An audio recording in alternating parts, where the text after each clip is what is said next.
जी आपका आपने इस उपचुनाव में क्या महसूस किया और ये चुनाव को लेकर आपकी क्या धारणा रही कि जो कुछ भी चुनाव के दौरान पहले हुआ और चुनाव के दौरान हुआ, क्या ये यही तरीका है चुनाव लड़ने का? देखिए, उत्तर प्रदेश का जो उपचुनाव मौजूदा आज हुआ है, ये पूरे आम जनता में चर्चा है और मीडिया के माध्यम से भी चर्चा है, दैनिक समाचारों के माध्यम से चर्चा है कि उत्तर प्रदेश का चुनाव जो है इंडिया गठबंधन वर्सेस उत्तर प्रदेश पुलिस का हुआ है। इंडिया गठबंधन वर्सेस उत्तर प्रदेश का पुलिस। मैं पहली बार अपने जीवन में देखा हूँ कि एक जो देश में मत का जब प्राप्त होता है, संविधान के द्वारा प्राप्त होता है, एक 3 स्टार का लगाया गया इंस्पेक्टर, जो 3 स्टार लगाते इंस्पेक्टर माने जाते हैं, ये खुली पिस्तौल लेकर किसी महिला को नज़र दिखा रहा था।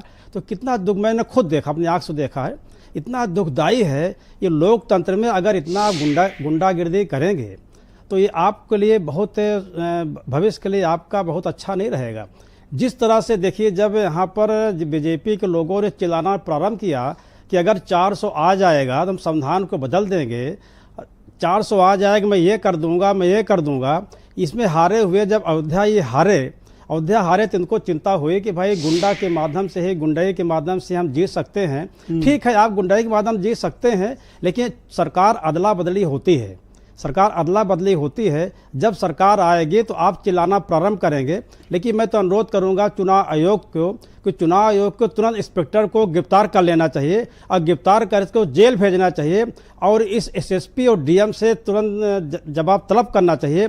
तब इनको चुनाव आयोग को कम से कम निष्पक्षता इनको स्पष्ट होती है। आप क्या देखते हो इस चुनाव में? जैसे 2 इशूज थे, जैसे बीजेपी ने 2-3 इशूज रेस किए। पहला एक हार्ड हिंदुत्व वाली लाइन, बटोगे तो कटोगे, डेवलपमेंट का मुद्दा मुख्यमंत्री ने उठाया, zero tolerance law and order की बात करते हैं। दूसरी तरफ आप अपोजिशन में जाएं, अखिलेश यादव ने जातिवाद, भ्रष्टाचार, कानून व्यवस्था फेल, नौकरी, बेरोजगारी, इसके मुद्दे को उन्होंने रेस किया। क्या चला इस चुनाव? देखिए, हमारे माननीय मुख्यमंत्री जी भाई देश के सूबे के बहुत बड़े मुख्यमंत्री हैं। मुझे ऐसा दुख हुआ है जब इन्होंने कहा कि बटोगे तो कटोगे। इन्होंने पहले ही चैलेंज कर दिया कि जो बटेगा इसको काटा जाएगा। तो बटने का मतलब हुआ है कि इनको पता चल गया था कि सापा हो या इंडिया गठबंधन हो, ये बटने वाला और जो बटेगा अगर बीजेपी को नहीं मिलेगा तो हम काटने की व्यवस्था करने के जो चैलेंज दिया है, यही व्यवस्था हुई है। क्या बटोगे कटोगे का नारा हिट हुआ, जनता के बीच चला? क्या उसका आपको इम्पैक्ट कोई दिखा? एक संत जो है, जो गेरुआ धारण करता है, इसको कटने की बात ये अधार्मिक है, ये अधार्मिक है। मुझे स्पेशली बताइए, क्या बीसीज में और एससीज में इसका कोई इम्पैक्ट रहा? बीसी और एससीज में, मतलब बैकवर्ड क्लास में और शेड्यूल्ड कास्ट में इसका क्या इम्पैक्ट रहा? मनोहर, ये आम समाज में ये बातें बहुत ही दुखदाई हुई है। ये अलोकतांत्रिक है, अवैधानिक है।